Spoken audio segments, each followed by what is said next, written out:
Hello. Hello. हां बोला madam. मी श्रावणी विश्वंभर राजेशिर्के बोलते. हां मॅडम बोला, मी तुमची काय मदत करू शकते? साहेबांची सही असलेला चेक आलाय का तुमच्याकडे? चेकचा नंबर सांगाल का मला? हो सांगते ना. MO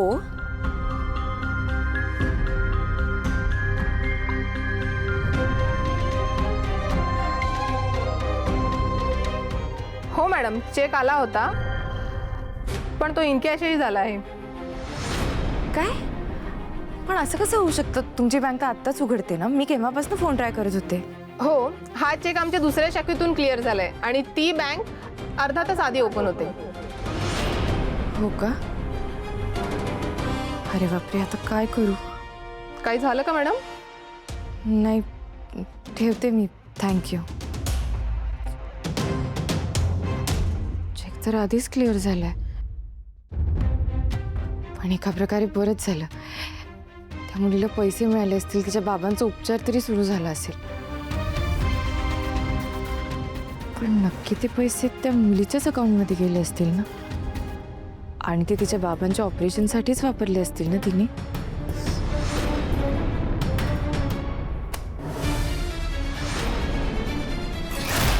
पैसे आपल्या ताब्यात आले. पण वैशाली, तू एवढ्या लवकर जाऊन पैसे काढलेस? पण हो, कारण हे पैसे आपल्यासाठी खूप महत्त्वाचे होते आणि त्या मंत्र्याला या पैशांबद्दल कळण्याआधी आणि त्यांनी तो चेक स्टॉप करण्याआधी मला हे पैसे काढायचेच होते, कारण ह्याच पैशाने त्या मंत्र्याची वाट लावायची आहे.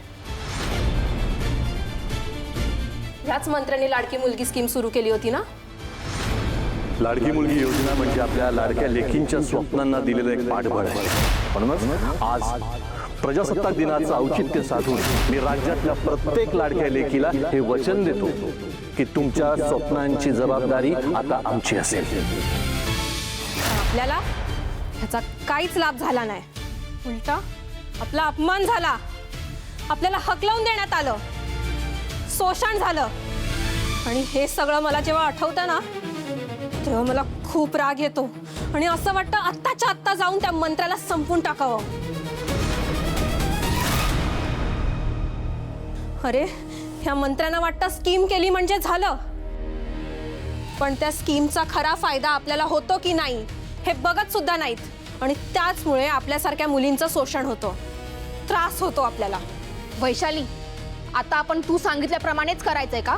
हो, आज त्या मंत्र्याच्या बहिणीचा वाढदिवस आहे. सगळं मी सांगितलेल्या प्लॅननुसार होईल. माहिती आहे ना काय करायचंय ते?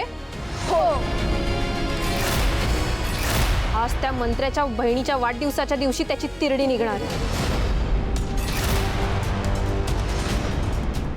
या मिनिस्टरच्या घरात परत हा दिवस कधीच साजरा केला जाणार नाही.